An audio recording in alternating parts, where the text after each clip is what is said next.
Silent voter बनी king makeup. Kumar जमेंगल की जीत। विधायक कुमार जमेंगल उर्फ अनूप सिंह ने बेरमो विधानसभा सीट पर कांग्रेस को यह 12वीं जीत दिलाई है और यह मानो इनकी दूसरी बम्पर जीत है। इसके पूर्व अपने पिता पूर्व मंत्री स्व राजेंद्र प्रसाद सिंह के निधन के बाद 2020 के उपचुनाव में ये भाजपा प्रत्याशी योगेश्वर महतो बाटुल को हराकर पहली बार विधायक बने थे। शुरू से ही बेरमो कांग्रेस का गढ़ माना जाता है।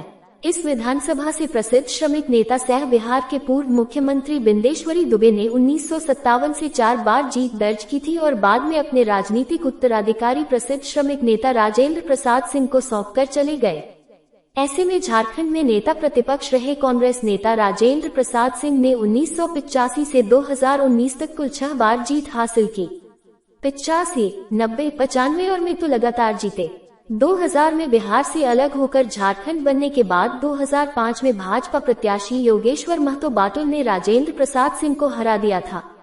उसके बाद 2009 के चुनाव में भाजपा के योगेश्वर महतो बाटुल को हराकर राजेंद्र प्रसाद सिंह ने फिर यह विधानसभा जीत ली। लेकिन 2014 के चुनाव में योगेश्वर महतो बाटुल ने फिर मोदी लहर में राजेंद्र प्रसाद सिंह हराकर इस विधानसभा को दूसरी बार जीत लिया।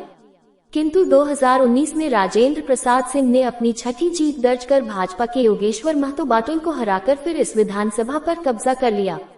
कोरोना काल में राजेंद्र प्रसाद सिंह के निधन के बाद 2020 उपचुनाव में कुमार जमेंगल ने भाजपा प्रत्याशी योगेश्वर महतो बाटुल को वोटों से हराकर इस विधानसभा में वापसी कर फिर से कांग्रेस का परचम लहरा दिया था। वही 2024 चुनाव जीतने के बाद कुमार जमेंगल ने कहा कि यह जीत समर्पित है बेरमो की देवतुल्य जनता को, अपने पूजनीय पिताजी स्व राजेंद्र प्रसाद सिंह के संस्कारों को, मेरे शरीर के एक एक बूंद का कतरा बेरमो को समर्पित है। बेरमो विधानसभा को कोटि कोटि प्रणाम है।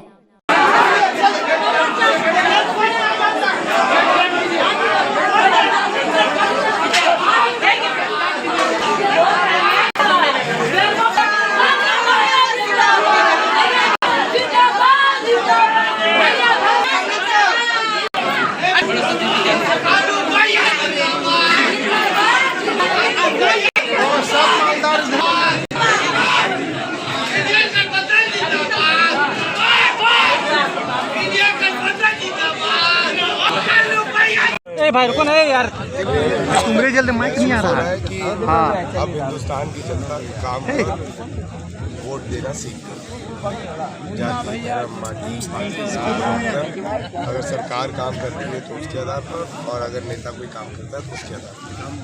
पिछले उपचुनाव में कई मुख्यमंत्री आए थे यहाँ पर, और इस बार भी जो जनरल चुनाव हुआ उस चुनाव में उत्तर प्रदेश के मुख्यमंत्री चंपई सोरेन जी, हेमंता बिश्व शर्मा, कई इस बार भी 3 मुख्यमंत्री हैं, फिर भी आपको नहीं विजय कर मतलब हरा पाए और आप पुनः विजय बने।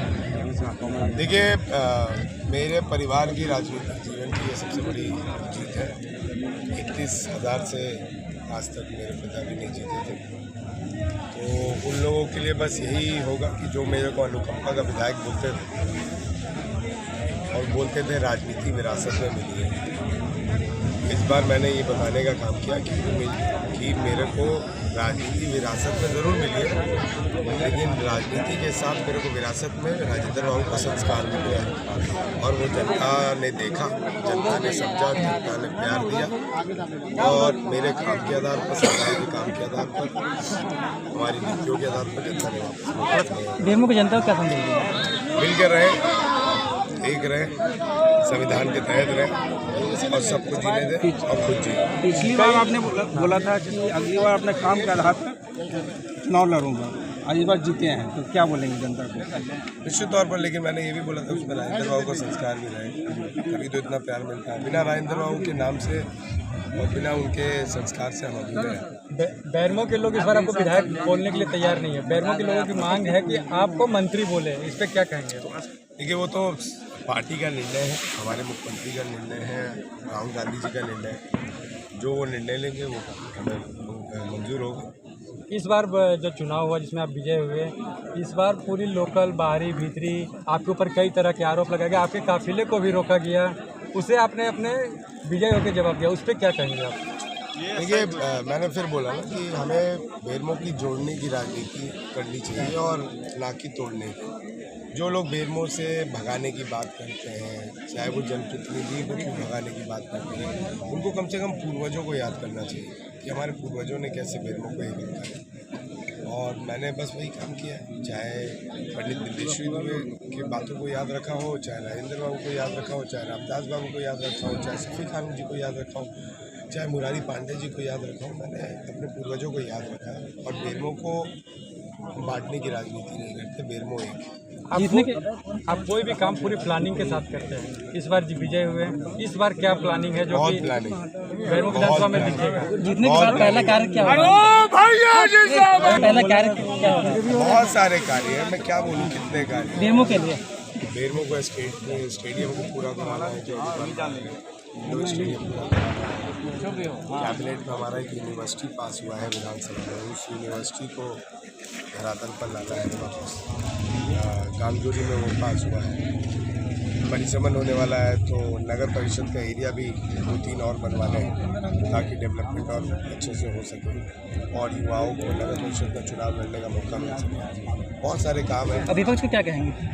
विपक्ष को कुछ नहीं कहूँगा, विपक्ष को यही बोलूँगा, पहले भी बड़े भाई थे, अभी भी बड़े भाई हैं, आगे भी बड़े भाई रहेंगे, लेकिन आपको कम से कम मेरी चीज़ से एक सीख लेनी चाहिए कि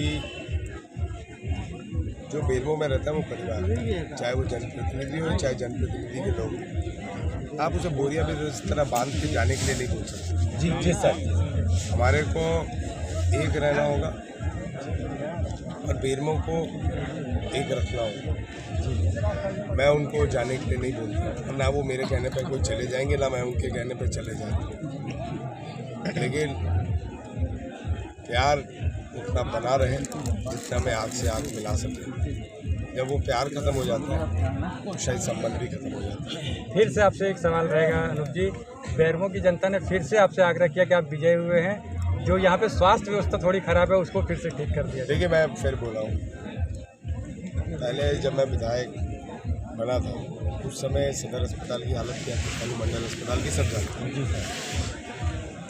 गिरिडीह बाजार अस्पताल की क्या हालत थी सब जानते हैं, सिजुआ अस्पताल नहीं खुला था, DPS अस्पताल नहीं खुला था, गांगजोरी अस्पताल खोलने के कगार पर, अभी पिछली अस्पताल का एग्रीमेंट हो गया 5 साल के लिए, वो खुलने के कगार पर, 3 नर्सिंग 4 नर्सिंग कॉलेज खोल दिए हैं। तो स्वास्थ्य व्यवस्था तो हमें उसी सब चीज़ों में ठीक करनी होगी। अब मैं अपना प्राइवेट अस्पताल भी खोल नहीं सकता, लेकिन जिस दिन भगवान ने खोलने का मौका दिया उस दिन बेरमो ही में खोलूँगा, कहीं बाहर नहीं खोलूँगा।